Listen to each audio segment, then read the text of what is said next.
दोस्तों, विज्ञान के इतिहास में साल 1977 एक खास जगह रखता है। ये वही साल है जब दो अंतरिक्ष मुसाफिरों ने अंतरिक्ष की गहराइयों में उतरकर इतिहास रचने का मन बनाया और अपने इस महत्वाकांक्षी कार्य को करने में वो काफी हद तक सफल भी रहे। हम बात कर रहे हैं मानव निर्मित वॉयेजर 1 और वॉयेजर 2 अंतरिक्ष यान की, जो पृथ्वी से रवाना तो हुए थे जुपिटर और सैटर्न के अध्ययन के लिए, लेकिन अपने मिशन में कामयाब होने के अलावा इन दोनों अंतरिक्ष यानों ने अंतरिक्ष के कई राज को खोला और इतिहास के पन्नों में अपना नाम हमेशा के लिए दर्ज करा लिया।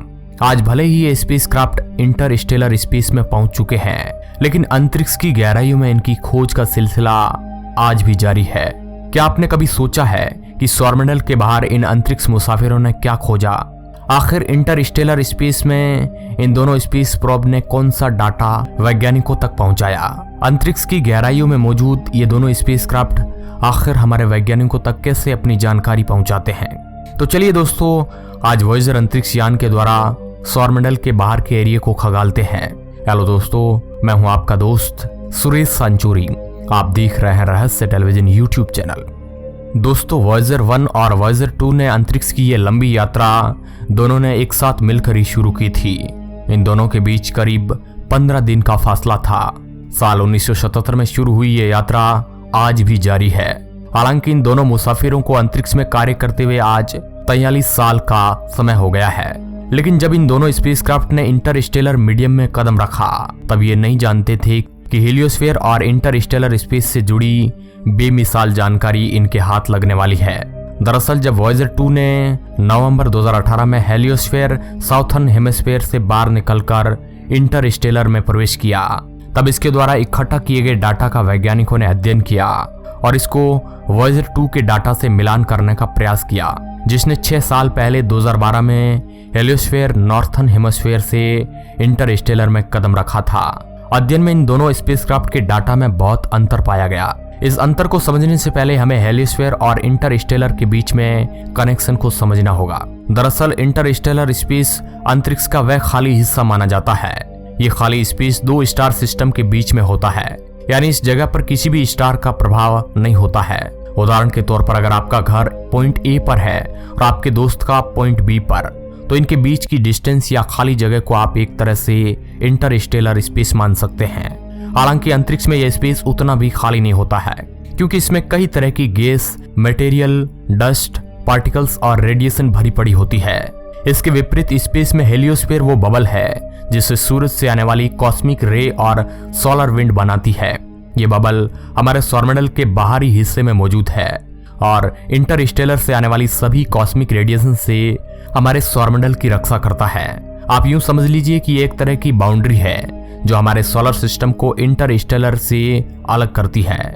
यहाँ पर सूरज की सोलर विंड और रेडिएशन भारी मात्रा में पाई जाती है और इस बबल के अंदर सूरज का प्रभाव होता है। दोस्तों, हीलियोस्फीयर बबल की भी अपनी एक बाउंड्री होती है जिसे हीलियोपोज के नाम से जाना जाता है। ये बाउंड्री इंटरस्टेलर स्पेस और हीलियोस्फीयर को एक दूसरे से अलग करती है और गर्म प्लाज्मा से यह बाउंड्री बनी होती है। इस बाउंड्री पर सूरज से आने वाली गर्म सोलर विंड अंतरिक्ष की गहराइयों से आने वाली ठंडी हवाओं से टकराती है, जिस कारण सोलर विंड हीलियोस्फीयर से बाहर नहीं जाती है और इंटरस्टेलर रेडिएशन हमारे सौरमंडल में नहीं प्रवेश कर पाती है। यानी कि आपस में दोनों ही ले देकर मामला सुलझा लेते हैं और हम अंतरिक्ष से आने वाली खतरनाक रेडिएशन से बचे रहते हैं। ये तो रहा इन तीनों लेयर्स के बीच का कनेक्शन। अब बात करते हैं मुद्दे की। वॉयेजर 2 जब 2018 में हेलियोपोज के साउथर्न हेमिस्फीयर से गुजरा, तो उसने देखा कि हेलियोपोज से हमारे सौरमंडल की सौर हवाएं और रेडिएशन इंटरस्टेलर स्पेस में लीक हो रही है। यानी कि सूरज का मटेरियल हेलियोपोज की बाउंड्री को पार करके इंटरस्टेलर अंतरिक्ष में जा रहा था। मगर इसके विपरीत जब 6 साल पहले वॉयेजर 1 हेलियोपोज से गुजरा था, तो उसने देखा था कि हेलियोपोज से इंटरस्टेलर की हाई एनर्जी पार्टिकल्स और मैग्नेटिक फील्ड के रूप में यह हमारे सौरमंडल के अंदर आ रही है। यानी कि वॉयेजर 1 ने कहा कि अंतरिक्ष का मटेरियल हमारे सोलर सिस्टम के अंदर आ रहा है, जिसका सीधा मतलब ये निकला कि इन दोनों स्पेसक्राफ्ट की स्टडी एक दूसरे से बिल्कुल विपरीत थी। इस अध्ययन ने वैज्ञानिकों को एक बड़ी उलझन में डाल दिया। कई सालों की माथापच्ची के बाद वैज्ञानिकों ने इस पहेली के कई एक्सप्लेन बताए। वैज्ञानिकों के अनुसार इनके अध्ययन में आए अंतर के लिए इनकी दिशा और दूरी दोनों ही जिम्मेदार थी। उनका मानना था कि वॉयेजर 2 ने हेलियोपोज को साउथर्न हेमिस्फीयर से क्रॉस किया था, जहां बाउंड्री काफी पतली है। इसके विपरीत वॉयेजर 1 ने हेलियोपोज की बाउंड्री को नॉर्थर्न हेमिस्फीयर से क्रॉस किया था, जहां बाउंड्री काफी मोटी है। यह भी एक वजह है कि इन दोनों जगह का अध्ययन एक दूसरे से मेल नहीं खाता है। इसके अलावा यह भी कहा जाता है कि हेलियोपोज की बाउंड्री के बाहर भी कुछ जगह पर सोलर विंड का प्रभाव पाया जाता है। खैर, वैज्ञानिकों ने अपने अध्ययन के बलबूते पर इस रहस्य को तो सुलझा लिया, लेकिन इसके अलावा भी वॉयेजर 1 और वॉयेजर 2 ने इंटरस्टेलर स्पेस से जुड़ी वैज्ञानिकों की सोच को कई मामलों में बदल डाला। पहले वैज्ञानिक मानते थे कि हमारे सौरमंडल का प्लाज्मा घनत्व इंटरस्टेलर स्पेस के मुकाबले काफी कम है। वॉयेजर 1 से मिले डाटा ने भी इस बात का समर्थन किया, लेकिन 2018 में वॉयेजर 2 ने वैज्ञानिकों को बताया कि इंटरस्टेलर स्पेस की डेंसिटी वॉयेजर 1 द्वारा कैलकुलेट डेंसिटी से 20 गुना ज्यादा है। इस ऑब्जर्वेशन ने वैज्ञानिकों को काफी हैरान किया, लेकिन मैग्नेटिक फील्ड से जुड़े डाटा ने वैज्ञानिकों को पहले से भी ज्यादा चौंका दिया। दरअसल वैज्ञानिक हमेशा से मानते थे कि हेलियोस्फीयर और इंटरस्टेलर स्पेस के मैग्नेटिक फील्ड विपरीत दिशा में काम करते हैं, लेकिन वॉयेजर 1 ने पाया कि दोनों एक ही दिशा में काम करते हैं। ये काफी चौंका देने वाली बात थी कि इन दोनों जगह के चुंबकीय क्षेत्र की दिशा में कोई अंतर नहीं था, और 2018 में वॉयेजर 2 ने भी इसी स्थिति को ऑब्जर्व किया, जिससे ये बात साबित हो गई कि इंटरस्टेलर स्पेस और हेलियोस्फीयर का मैग्नेटिक फील्ड एक ही दिशा में काम करता है। वैज्ञानिकों के लिए यह जानकारी बिल्कुल नई और खास थी। इससे पता चलता है कि वॉयेजर प्रोग्राम ने वैज्ञानिकों के लिए कितने बड़े रहस्य पर से पर्दा उठाया। लेकिन खोज का यह सफर केवल इतना ही नहीं था। इन दोनों स्पेस प्रोग्राम ने हमें हेलियोपोज पर बन रहे प्रेशर के बारे में भी अहम जानकारी दी। इन दोनों स्पेसक्राफ्ट के चलते ही हमें पता चल पाया कि इस क्षेत्र में साउंड भी हमारी कल्पना से भी कहीं ज्यादा तेजी से ट्रैवल करता है। इस क्षेत्र में साउंड की स्पीड 314 किमी पर सेकंड से भी ज्यादा थी, जो हमारी पृथ्वी पर साउंड की स्पीड की तुलना में 1000 गुना ज्यादा था। क्यों दोस्तों, हैरान हो गए ना इन दोनों स्पेसक्राफ्ट के सटीक ऑब्जर्वेशन से। खैर, इनकी ऑब्जर्वेशन हैरान करने वाली है ही।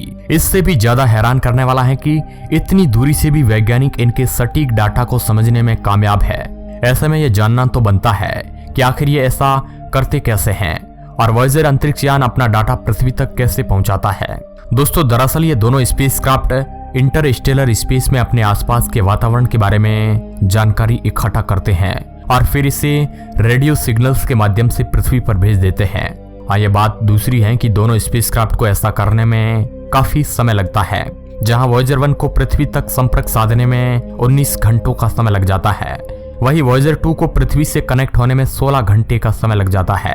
नासा के डीप स्पेस नेटवर्क के जरिए वॉयेजर से आने वाले डाटा सिग्नल्स को पकड़ा जाता है और फिर इन सिग्नल्स को बीट्स में तोड़कर रेडियो वेव में बदलकर पृथ्वी तक भेजा जाता है, जहां वॉयेजर 1 की टीम द्वारा इस वेव को अनपैक कर डाटा को रीडेबल फॉर्म में लाया जाता है ताकि उनके द्वारा भेजी गई जानकारी का पता लगाया जा सके।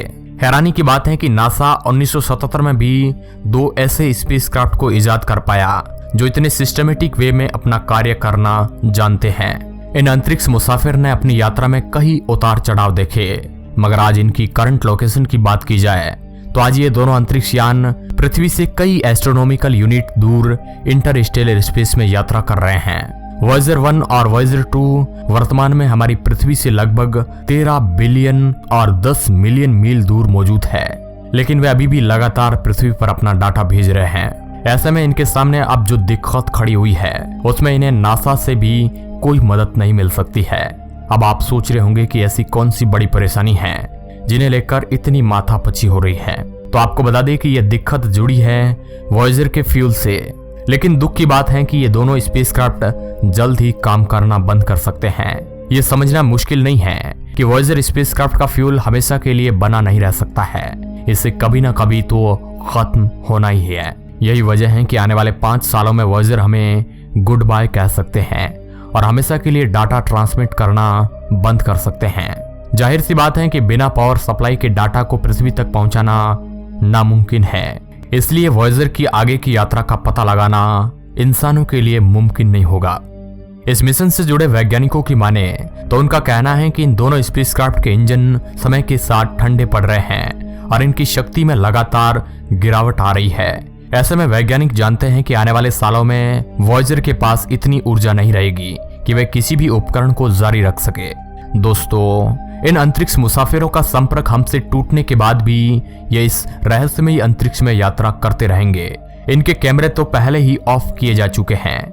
इसके अलावा वॉयेजर 1 पर 4 इंस्ट्रूमेंट आज भी काम कर रहे हैं, जबकि 5 इंस्ट्रूमेंट वॉयेजर 2 पर डाटा इकट्ठा करने का काम कर रहे हैं। लेकिन धीरे धीरे इनके सभी इंस्ट्रूमेंट बंद कर दिए जाएंगे ताकि ज्यादा से ज्यादा समय तक ये अपनी यात्रा जारी रख सके।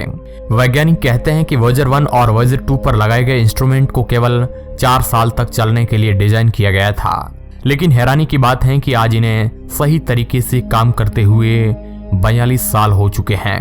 हम सभी जानते हैं कि इन दोनों स्पेसक्राफ्ट से मिली सफलता बेमिसाल है, लेकिन अब इनका और हमारा साथ केवल 2025 तक है। खैर, हमें तो खुशी मनानी चाहिए कि इन दोनों स्पेसक्राफ्ट ने अंतरिक्ष में इतने लंबे समय तक कार्य किया और हमारी और आपकी समझ से कहीं ज्यादा आगे निकल कर दिखाया। अब आपने ये तो जान लिया कि वॉयेजर स्पेसक्राफ्ट कहां पर है और कितने समय तक ये एक्टिव रहने वाले हैं और इंटरस्टेलर स्पेस में इन्होंने कौन से रहस्यों को उजागर किया।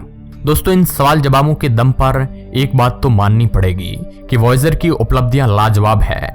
इस पर गणित लगाया जाए तो कहा जा सकता है कि यह नासा का पैसा वसूल मिशन रहा है, जिसने अंतरिक्ष को लेकर कई मायनों में हमारी समझ को बदल दिया। आज हमें वॉयेजर जैसे कई और मिशंस की जरूरत है जो दूसरी दुनिया में जीवन ढूंढने का हमारे सपने को साकार कर सके।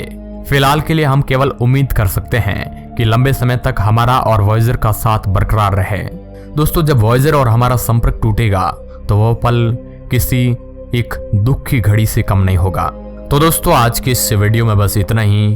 अब वॉयेजर की जर्नी पर आपका क्या कहना है? अपना जवाब हमें कमेंट बॉक्स में जरूर दीजिए। वीडियो के अंत तक बने रहने के लिए आपका बहुत बहुत धन्यवाद।